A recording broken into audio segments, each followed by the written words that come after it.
ស្វែងយល់ពីប្រវត្តិលោក Aeschylus អ្នកបង្កើតរឿងសោកនាដកម្មដំបូងគេនៅលើលោកគ្រួសារអភិជនជាន់ខ្ពស់និងវាសនាជាអ្នកការពារជាតិនៅក្នុងសម័យកាលបច្ចុប្បន្នឲ្យតែយើងមានអារម្មណ៍ហត់នឿយឬ stress នឹងជីវិត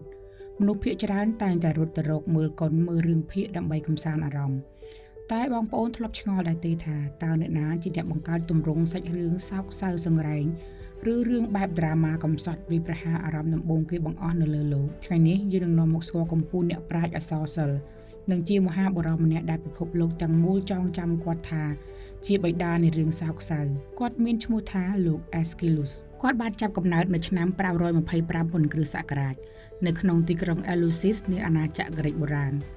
បើយើងក្រឡេកមកមើលស្ថានភាពគ្រួសាររបស់គាត់វិញលោក Aeschylus មិនមែនជាមនុស្សធម្មតាឡើយឪពុករបស់គាត់មានឈ្មោះថា Aphorion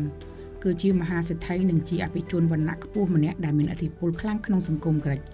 ទោះបីជាកើតក្នុងគំនរទ្រព្យសម្បត្តិមហាសាលក៏ដោយប៉ុន្តែខ្សែជីវិតរបស់លោក Aeschylus គឺពោរពេញដោយភាពរឹងមាំនិងឆ្លងកាត់ការលំបាកក្នុងសង្គ្រាមយ៉ាងពិតប្រាកដគាត់និងបងប្រុសរបស់គាត់ធ្លាប់បានស្ម័គ្រចិត្តចូលធ្វើទាហានការពារជាតិប្រយុទ្ធគ្នាយ៉ាងស៊ីសាច់ហត់ឈាមនៅក្នុងសង្គ្រាមដ៏ល្បីល្បាញគឺសង្គ្រាមម៉ារ៉ាតុងប្រឆាំងនឹងការឈ្លានពានរបស់ពួកផឺស៊ីនៅក្នុងសមរភូមិនោះ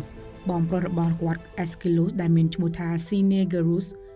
បានពលីជីវិតយ៉ាងអនាគអធមនៅចំពោះមុខរបស់គាត់ដែលបាត់ពិសោធន៍ឈាមនឹងទឹកភ្នែកក្នុងសង្គ្រាមពិតៗនេះហើយ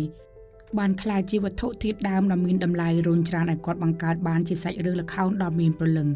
ចាក់ដល់ចិត្តមនុស្សលោកជាង2500ឆ្នាំមកនេះស្នាដៃលេចធ្លោបំផុតដែលធ្វើឲ្យលោក Aeschylus ត្រូវបានគេរាប់ថាជាបិតានិពន្ធនិងដឹកនាំល្ខោនគឺមុនសម័យកាលរបស់គាត់ល្ខោនក្រិកបុរាណគឺមានតួសម្ដែងតែម្នាក់គត់ឈរនិយាយជាមួយក្រុមបន្តដែលធ្វើឲ្យសាច់រឿងមានតែភាពធុញទ្រាន់ប៉ុន្តែលោក Aeschylus បានបង្កើតគំនិតច្នៃប្រឌិតថ្មីមួយដោយការបន្ថែមតួអង្គសម្ដែងទី2ឲ្យមានការសន្ទនាឆ្លើយឆ្លងគ្នាមានការជជែកឆ្លោះប្រកែកនិងឌឺដងគ្នាទៅវិញទៅមកនៅលើឆាកនេះគឺជាចំណុចរបត់ប្រវត្តិសាស្ត្រដែលបង្កើតឲ្យមានសាច់រឿងឬ plot រឿងពិតប្រាកដឡើងមកលើលោកដែលបច្ចេកវិទ្យាភាពយន្ត Hollywood សពថ្ងៃ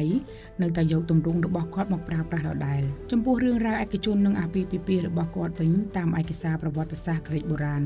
លោក Aeschylus បានរៀបការមានប្រពន្ធនិងមានកូនប្រុសចំនួន2នាក់ឈ្មោះ Aphorion ដោយយកតាមឈ្មោះជីតានិងម្នាក់ទៀតឈ្មោះ Neophron អ្វីដែលអស្ចារ្យនោះគឺកូនប្រុសទាំងពីររបស់គាត់បានដើរតាមគន្លងធម៌របស់ឪពុកដោយបានក្លាយជាអ្នកនិពន្ធរឿងល្ខោនសោកនាដកម្មដ៏ល្បីល្បាញប្រចាំអាណាចក្រក្រិកបុរាណដូចគ្នាថែមទាំងធ្លាប់ប្រកួតឈ្នះរង្វាន់លំដាប់ជាតិទៀតផងលោក Aeschylus បានលាចាកលោកទៅនៅក្នុងឆ្នាំ456មុនគ្រិស្តសករាជក្នុងអាយុ69ឆ្នាំប៉ុន្តែមរណភាពរបស់គាត់ត្រូវបានប្រវត្តិសាស្ត្រកត់ត្រាទុកថាជាមរណភាពដ៏ចម្លែកនិងហួសចិត្តបំផុតម្នាក់នៅក្នុងលោកតាមរឿងរ៉ាវដំណើរបាននិយាយថាមានសត្វឥន្ទ្រីមួយក្បាលបានឆាបយកអណ្ដើកហោះឡើងទៅលើមេឃហើយដោយសារតែក្បាលរបស់លោក Aeschylus មានភាពទំពៃខ្លាំងនិងចាំងថ្ងៃសត្វឥន្ទ្រីនោះបានច្រឡំស្មានថាក្បាលរបស់គាត់គឺជាដុំថ្មក៏បានទម្លាក់សត្វអណ្ដើកនោះមកចំក្បាលរបស់គាត់ពេញទំហឹងបណ្ដាលឲ្យគាត់បែកក្បាលស្លាប់ភ្លាមៗតែម្ដងទោះបីជាការស្លាប់របស់គាត់មើលទៅហាក់ដូចជាចម្លែកក៏ប៉ុន្តែមរតកផ្នែកបញ្ញានិងទស្សនវិជ្ជាដែលគាត់បានបន្សល់ទុកគឺនៅតែមានតម្លៃខ្លាំងណាស់មុនពេលលាចាកលោកគាត់បានបន្សល់ទុកនៅទស្សនៈសម្រាប់ដាស់សតិមួយឃ្លាថានៅក្នុងសង្គ្រាម